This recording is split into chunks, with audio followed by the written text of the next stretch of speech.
ইফতার সামনে রেখে এই দোয়াটি 33 বার পরে আল্লাহর কাছে দোয়া করলে সাথে সাথে দোয়া কবুল হবে ইনশাআল্লাহ, এবং আপনি যা চাইবেন আল্লাহ সুবহানাহু ওয়া তাআলা আপনাকে তাই দিয়ে ভরপুর করে দিবে ইনশাআল্লাহ। বিশ্বনবী সাল্লাল্লাহু আলাইহি সাল্লাম বলেছেন যে একজন মুমিন বান্দা যখন ইফতার সামনে রেখে সে যখন খাবার খায় না, ওই সময় আল্লাহ সুবহানাহু ওয়া তাআলা ফেরেশতাদেরকে প্রশ্ন করে, আমার বান্দা সারাদিন তার পেটে খিদা, তারপর তার সামনে খাবার আছে, ইফতার আছে, সে খাবারগুলি কেন গ্রহণ করছে না, খাচ্ছে না?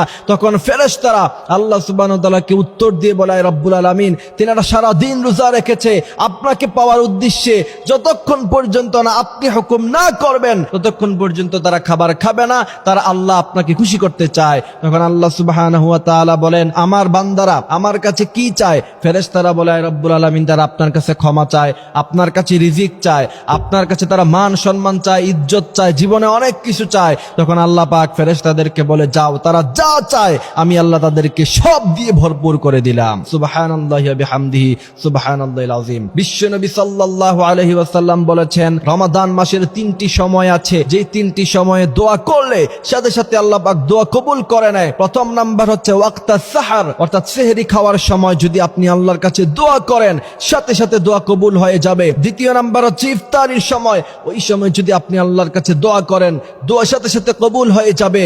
আর তৃতীয় নাম্বার হচ্ছে বাইনাল আযান ওয়াল ইকামা, আযান এবং ইকামাতের মধ্যখানে দোয়া করলে দোয়া কবুল হয়ে যাবে। এই জন্য ইফতার সামনে রেখে 33 বার পড়বেন ইয়া ওয়াসিআল ফাদলি ইগফিরলি। হাদিস শরীফের মধ্যে এসেছে ইফতার সামনে রেখে তোমরা পড়বা ইয়া ওয়াসিআল ফাদলি ইগফিরলি আল্লাহুম্মা লাকা সুমতু ওয়া আলা রিজকিকা আফতারতু। এই দোয়াটি বিভিন্ন জায়গায় এসেছে, কিন্তু ইফতার সামনে রেখে আপনি তো আল্লাহুম্মা লাকা সুমতু ওয়া আলা রিজকিকা আফতারতু এই দোয়াটা পড়ে ইফতার খাওয়া শুরু করে দিবেন। কিন্তু ইফতার সামনে রেখে আপনি কি দোয়া পড়বেন? ইফতার সামনে রেখে যতক্ষণ পর্যন্ত না ইফতারের টাইম হয় ততক্ষণ পর্যন্ত আপনি পড়বেন ইয়া ওয়াসিআল ফাদলি ইগফিরলি কমসে কম 33 বার।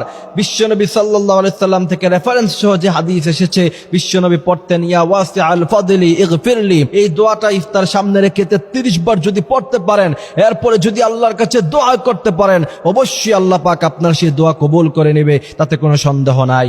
এই জন্য প্রিয় ভাইয়েরা আমার, আমরা ইফতার সামনে রেখে আমরা মোবাইলে ফেসবুকিং করি, ইউটিউবিং করি, তারপর আমরা টিকটক ভিডিও দেখে ছেলেরা এই সব আজে বাজে কাজ না করে অত্যন্ত গুরুত্বপূর্ণ মুহূর্ত দোয়াগুলি কবুল করানোর, ওই সময় তুমি যদি আল্লাহর কাছে ইয়া ওয়াসিআল ফাদলি ইগফিরলি দোয়া পড়ে যদি চাইতে পারো, আল্লাহ পাক তোমাকে অবশ্যই দিবে। কারণ আল্লাহ পাক বলছেন, আমি এমন রব, আমার কাছে আমার বান্দারা যত চায় আমি তত খুশি হয়ে যাই। বিশ্বনবী বলেছেন, মাল্লাম ইয়াসআলিল্লাহ ফালইয়াগদাব আলাইহি। একজন ব্যক্তি আরেকজন ব্যক্তির কাছে একবার, দুইবার, তিনবার চাইলে ব্যক্তি নারাজ হয়, কিন্তু আমরা এমন রব পেয়েছি মাল্লাম ইয়াসআলিল্লাহ ফালইয়াগদাব আলাইহি, যে ব্যক্তি আল্লাহর কাছে চায় না আল্লাহ পাক তার উপরে নারাজ হয়, আর যে ব্যক্তি আল্লাহর কাছে বারবার চায়, যত চায় আল্লাহ পাক তত বেশি খুশি হয়ে যায়। সুবহানাল্লাহি ওয়া বিহামদিহি সুবহানাল্লাহিল আযীম। এই জন্য প্রিয় ভাইয়েরা আমার, আল্লাহ সুবহানাহু ওয়া তাআলা ইফতার সামনে রেখে আমাদের সময়গুলি হেলায় দুলায় না কাটিয়ে আমরা যেন এই দোয়া পড়তে পারি, আমরা যেন আল্লাহর কাছে দোয়া কান্নাকাটি করতে পারি, সে তৌফিক আল্লাহ আমাদের দান করুক। আমিন।